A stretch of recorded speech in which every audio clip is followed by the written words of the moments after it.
Karen mocked my old police uniform and said I was just playing dress-up, till masked intruders broke into her home, and I was the only one who answered her desperate 911 call. What happened next changed everything. If you love real justice and HOA karma, hit that subscribe button for more jaw-dropping true stories every week. Where are you watching from? Drop your city or country in the comments. We love hearing from our Ha Stories family. Ever since we moved into the neighborhood, the HOA president Karen had a problem with nearly everything about us. Our flowers were too colorful. Our trash cans returned too late. Our lawn slightly too tall. But the biggest offense in her eyes was that I wore my old police uniform occasionally while doing weekend volunteer patrols for our local sheriff's community safety program.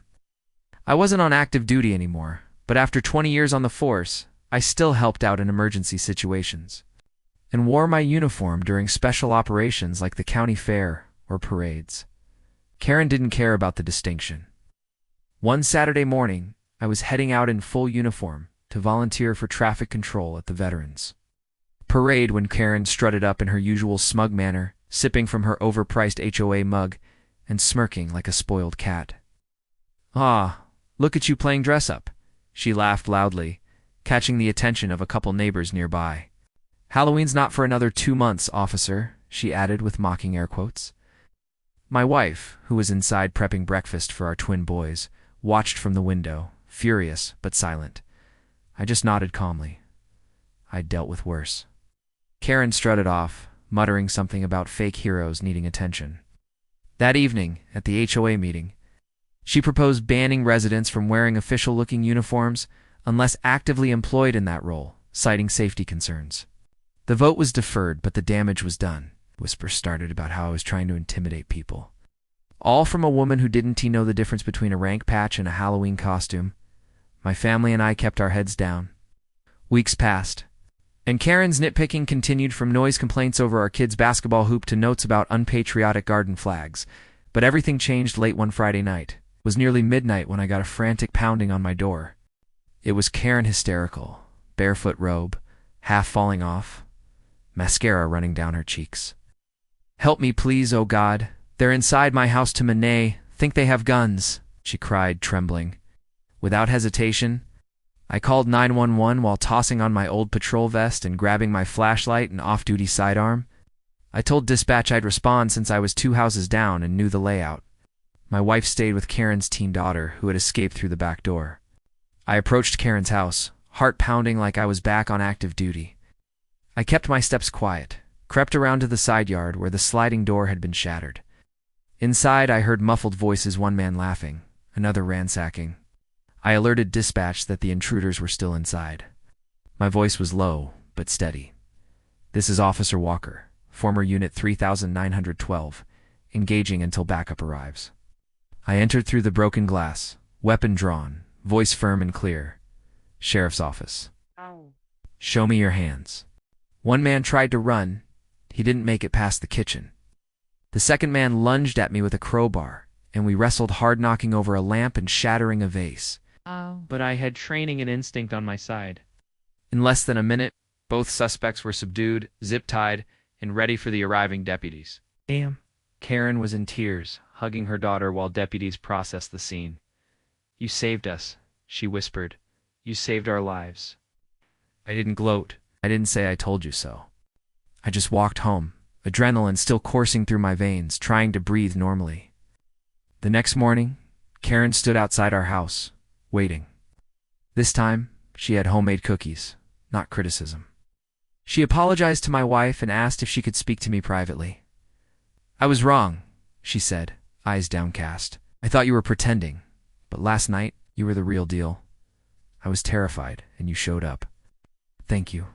I nodded, and we shook hands, not as friends, but as neighbors finally acknowledging the truth. At the next HOA meeting, Karen personally withdrew the anti-uniform proposal and instead gave me a certificate of appreciation signed by every board member. Some neighbors clapped, others stood. Karen didn't laugh at the uniform again. In fact, she asked if I would lead a new emergency preparedness committee for the neighborhood. I agreed, on one condition: no more judging people by their clothing, career, or past. That night, I sat with my family on the porch, sipping coffee, watching the sunset. I wasn't seeking recognition, but in a twisted way, Karen's scorn had led to a second chance to serve. And when it mattered most, the badge, no matter how old, still meant something. Out. Word spread fast around the neighborhood about what happened that night. The local newspaper picked up the story. Headline read, "Retired Officer Stops Armed Robbery, Saves HOA President." Once my name wasn't attached to a complaint. Parents waved as I passed by. Kids high-fived me on the sidewalk. A few teens even asked if I'd train them in self-defense. It felt surreal. Karen, ever the social climber, tried spinning it as our community coming together. But everyone knew the truth. She had misjudged a man based on appearances and pride, and nearly paid the ultimate price. The sheriff invited me to speak at the community center about preparedness and courage, and afterward, one of the deputies handed me something wrapped in cloth. Inside was a polished plaque with my old badge number and a note. "Heroes never retire." I'm not one for tears, but I held back emotion as I thanked them.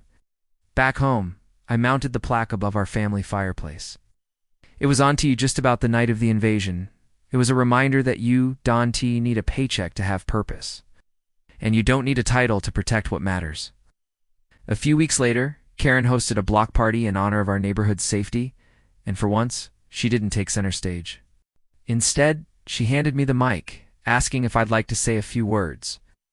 I looked around at the people gathered, some who had once doubted me, others who'd supported me from day one. I spoke not about myself, but about resilience, trust, and how neighborhoods thrive not through control, but connection. Karen even asked my wife to help co-lead the Neighborhood Watch program, which she accepted with a warm but cautious smile. It wasn't just Karen who changed. Something had shifted in the whole HOA. They began listening more, judging less. People started organizing real community events, not just HOA-mandated cleanups or fundraisers, but cookouts, family movie nights, volunteer patrols. My uniform no longer symbolized division. It became a quiet reminder of readiness, of presence, of someone willing to act when others freeze. One evening, Karen came by again, this time, not with apologies or cookies, but with a genuine invitation to help develop safety protocols for the neighborhood's elderly and single parents. She admitted she had feared anything she couldn't control, and seeing me step in without hesitation that night humbled her. That's when I realized the truth behind uniformed service. It's not about the fabric or the patches or the gun. It's about showing up when no one else will. It's about honor, even when no one's watching. Sometimes it's about protecting even those who once laughed in your face. Because heroes don't wait to be thanked. They do the right thing, even for the wrong people, especially when no one else will.